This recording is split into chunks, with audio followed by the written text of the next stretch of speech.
Have you ever seen someone get a trophy that they didn't really earn? People are talking about a fake award that Harry and Meghan were given. It was called Humanitarian of the Year, which is a big name for being a kind person. But lots of people were very upset that they won it.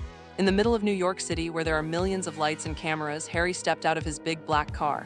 His face told the whole story. He looked like he was totally finished with everything. He did not smile at all. He did not wave at the people. He just stood there with his jaw tight and eyes that looked like a big storm was coming. Meghan was different. She flipped a switch like a light. She had perfect posture and a smile that was ready for any camera. But the space between them was the most important part. You could feel the bad energy right through your TV or phone screen. Then someone in the crowd yelled, "Stop using our children." Harry's head moved fast to see who said it. What happened next showed the tension everyone has been whispering about. If you think this bad mood just started in New York, you are wrong.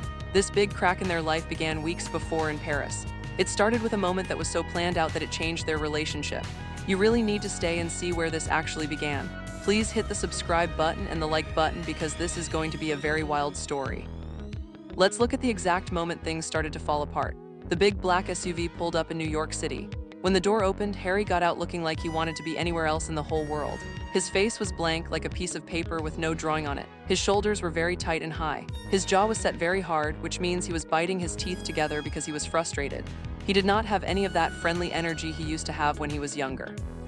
He did not even say hello to the crowd. He looked like he was totally exhausted and had no more energy left in his body. You know that look people get when they are just doing something because they have to, but they don't really want to? That is exactly what this was. He had zero warmth and zero connection with anyone around him. He was in survival mode, which means he was just trying to get through the minute without having a problem. It was very sad to see him look so lonely in a crowd. Meghan had a very different story that night. As soon as people could see her, she was ready for the game to begin.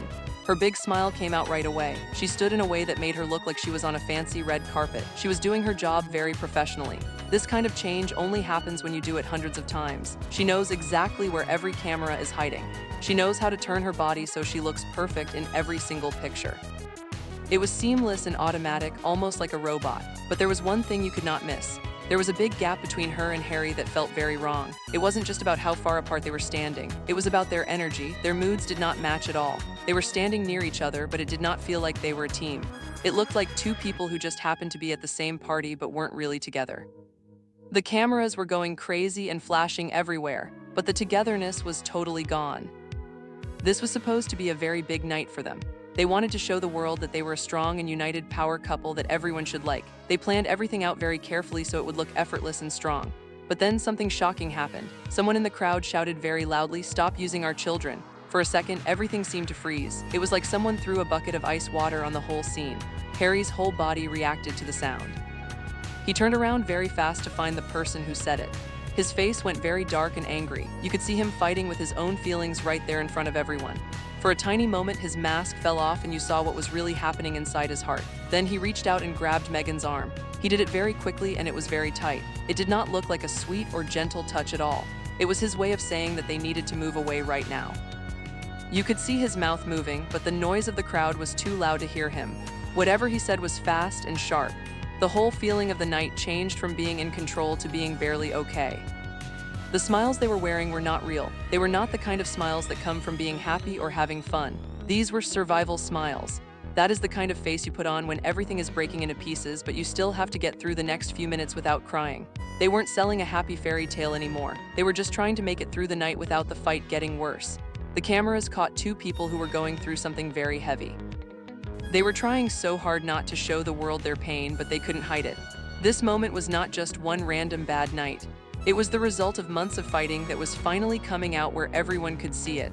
It was like a balloon that finally popped because there was too much air inside. Later, they went up on the big stage. The whole event was about a very serious topic. They wanted to talk about protecting children from the dangers of social media. On paper, that sounds like a very good and kind thing to do. They were standing there talking about keeping kids safe and making sure they aren't used for money or attention. This is a noble cause that should feel very real, but this is where things got very messy. While Meghan was up there saying that kids should have privacy and be safe, she was doing the opposite in her real life. She is the same person who puts her own kids in the spotlight whenever it helps her business or her brand. People saw this contradiction right away. It is very hard to listen to someone talk about shielding kids from the world when they turn their own family into content for a TV show. The irony was very big and everyone noticed it. Harry's way of speaking was also very strange. He sounded flat and lifeless, like he was just reading words from a piece of paper. He did not sound like he believed what he was saying. There was no excitement or passion in his voice at all. He sounded like an actor who was stuck in a movie he never wanted to be in. He was saying lines that did not match what he really believed deep down. The people in the room could feel that the energy was off. This gala in New York was supposed to be a big win for them, but it felt hollow. When someone really cares about what they are saying, you can see it in their body. You didn't see that here. It felt performative, which means it was just for show. It was like watching a commercial where the actors don't actually use the soap they're trying to sell you. Protecting kids is very important, but it loses its power when the people talking are not being honest. The audience is not silly. They can see when what someone says is different from what they do. That disconnect was very big that night. You could tell that Harry knew it too. You could see it in how he was standing and how his words sounded like a machine. He knew that things did not add up, but he was stuck in the middle of it. He was committed to playing this part even though it was making him feel bad. You could see the conflict on his face while he was reading the script. This wasn't just a boring speech. It was a window into their real lives. It showed the growing distance between the story they tell the world and what is actually happening when the cameras are turned off. It was a very uncomfortable thing to watch. The red carpet is the place where it is impossible to hide secrets. Harry stepped out and immediately broke away from Meghan. They probably practiced walking together many times, but he did not do it. Instead of walking as a team, he moved ahead of her on purpose. He was walking much faster and creating a lot of space between them. There was no hand-holding at all. They did not even look at each other. Nothing about them looked like they were actually together in a meaningful way. They were just two people going to the same party. When it was time for photos, Meghan did her best to look perfect and find her good side. But Harry's body was very stiff and uncomfortable. He looked like he was forcing himself to stay there when he really wanted to leave. The difference between them was as sharp as a knife. There was also a moment that someone caught on camera that was very brutal. Meghan gave Harry a very mean look when he forgot to introduce her to a person. It was a very icy look that said she was extremely frustrated. You could feel the tension coming from that one glance. It said more than 1,000 words ever could. But what most people did not see was what happened inside their car earlier. A worker who was there said they had a very tense fight in the SUV just seconds before the doors opened. They were talking in low, angry voices. Meghan was sitting in the dark and just looking at her earrings in the window. She did not even look at Harry once. There was only silence and a bad mood. Security people saw it too. Harry's face looked totally drained before he even saw the first camera. This wasn't just about being nervous, it was about carrying a heavy weight. Before all of this happened in New York, they were in Paris for Fashion Week.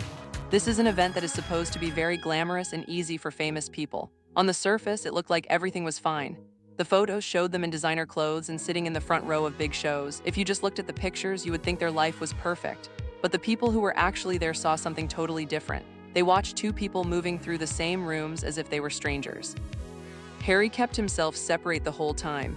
He kept his eyes forward and his body language was totally shut down. He did not interact with Meghan at all. There was no sign that he wanted to be there or that he was happy. Meghan worked the room like a professional, but she was doing it by herself. While Meghan was busy talking to designers and posing for pictures, Harry was just absent.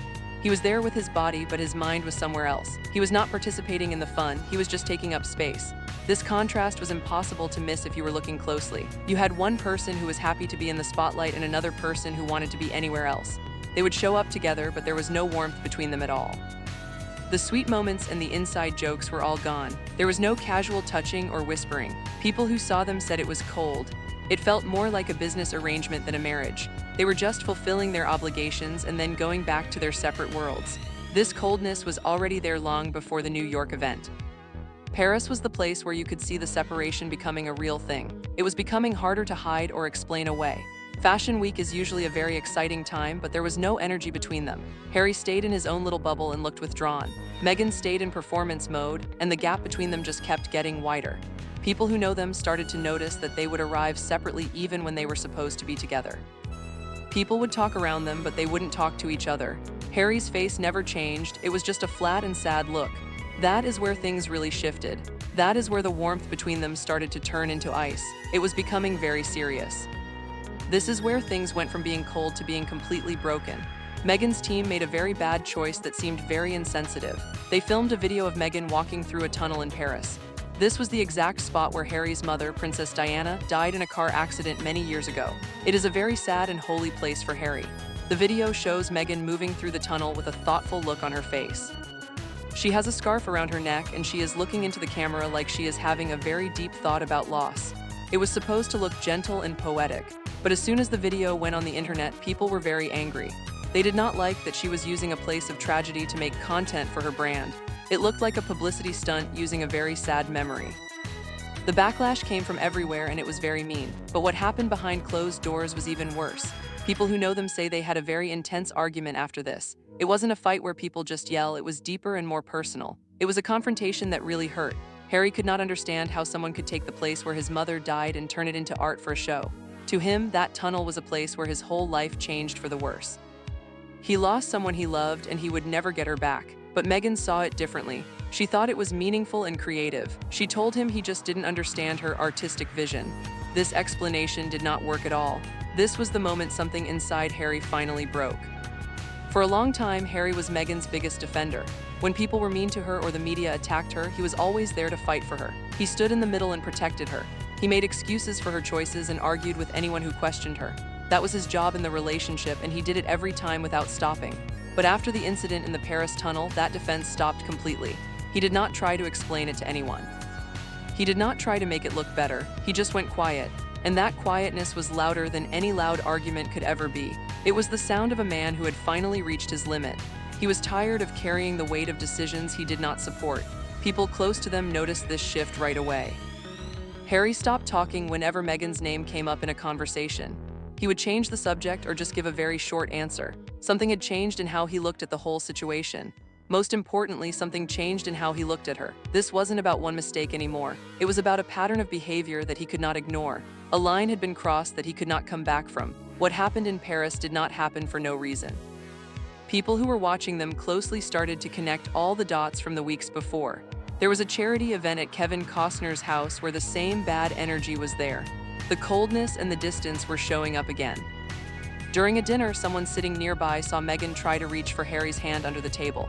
It seemed like a normal thing for a wife to do, but Harry pulled his hand back on purpose. He did not do it in a mean way, but he did it very clearly.